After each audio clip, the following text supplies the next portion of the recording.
Welcome to Spaced Out with James, the place where I discuss my enthusiasm about space travel. First order of business, subscribe to my channel.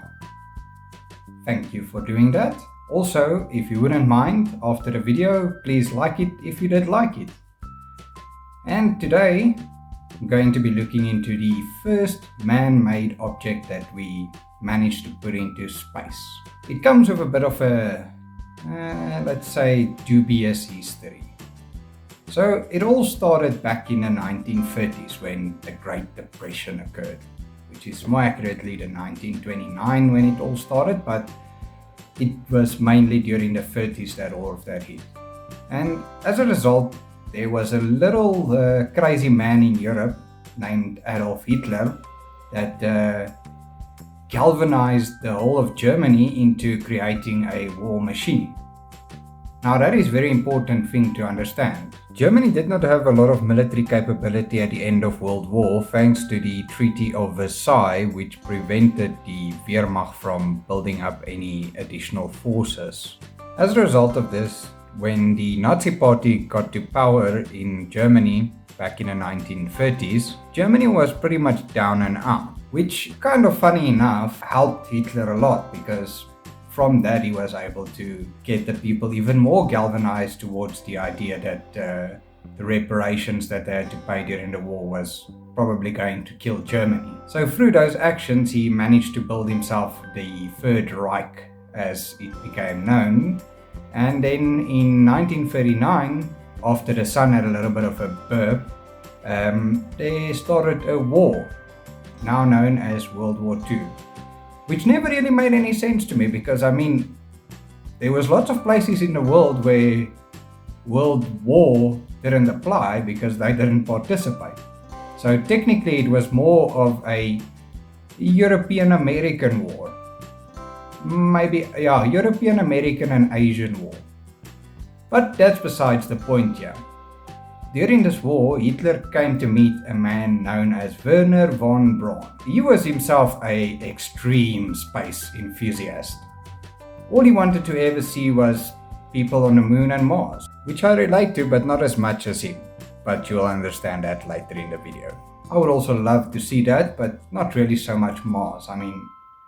We're already on a planet, we already struggle to get stuff into space, so why do we want to go to another planet just to start the struggle all over again? It's quite difficult to get stuff from a gravity well into space. If you look at, for instance, rocketry today on Earth, 99% of the rocket is basically fuel. More than 90% of that fuel is spent in just the descent up to 100 kilometers. And to get it into orbit actually around Earth. Once you're in space, it's quite easy to move around. It's quite easy to increase your speed and decrease your speed and move to other planetary objects. So for instance, if you take the Apollo missions. The Apollo missions, as the rocket stood on the pad, it was about 2,500 tons. And about 2 tons of that returned to Earth. However, if you look at the modules itself, the parts that actually got to lunar orbit, that lunar command module as well as the ascent and descent module, the total weight there was about 30 tons. Now, the difference between getting it to lunar orbit and getting it to Mars orbit is about 5 tons of fuel. So if they had an additional 5 tons of fuel on top of the lunar module, they could have taken it all the way to Mars. So in essence, most of the rocket was expended just getting those people into translunar injection orbit. But besides the point, today I'm still discussing the very first object that we managed to get into space. Now, it's not what you think it is, it's actually a warhead that was the first thing that went into space. So, if there was aliens that were orbiting Earth, we wouldn't have given off a very good vibe. The first thing we sent into space being a warhead and all. Anywho, this happened on the 20th of June 1944, right at the closing months of the Second World War, where they managed to build a rocket known as the V2 rocket, and that the rocket managed to pass the Kármán line. Not for very long though. It was quite an interesting rocket. The rocket itself used alcohol, water and oxygen as its propeller. So alcohol and water was mixed at a 75 to 25% ratio, 75% alcohol, 25% water.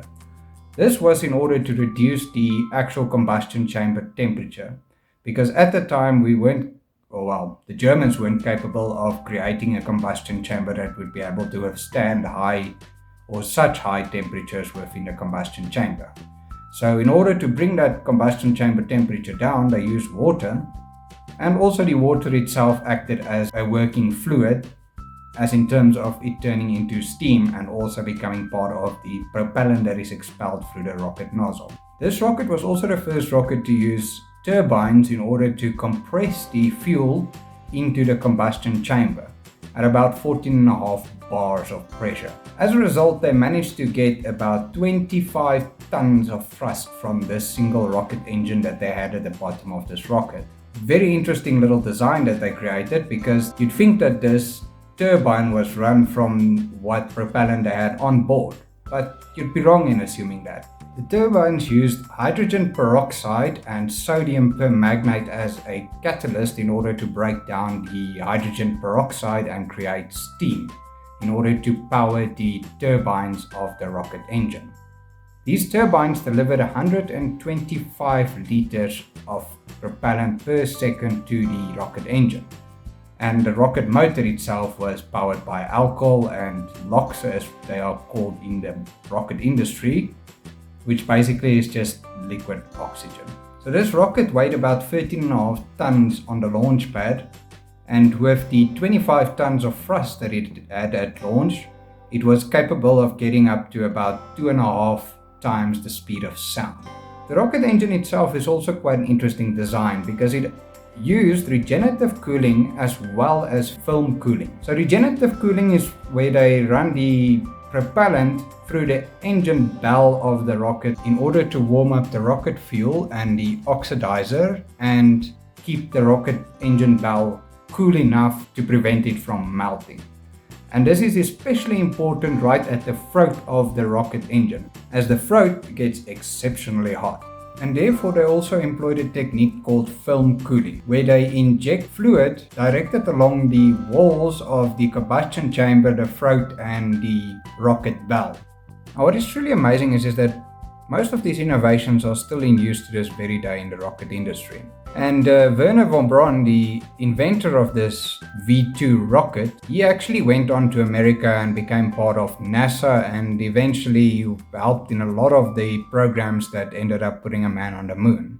However, the disgrace also comes to this rocket, as it's one of those few things in history that is looked back on very negatively, because this rocket had the dishonor of killing more people as a result of its production than the victims it had. So if you look at the amount of people that died during the production, it was tallied up to about 12,000 people that died in the labor camps that were used to build these V2 rockets, whereas the victims of these V2 rockets were only 9,000 people. So all in all, it has a pretty bad reputation for that. Anyway, all that nasty business aside, thank you for watching. I hope you enjoyed, and if you did, please drop a thumbs up.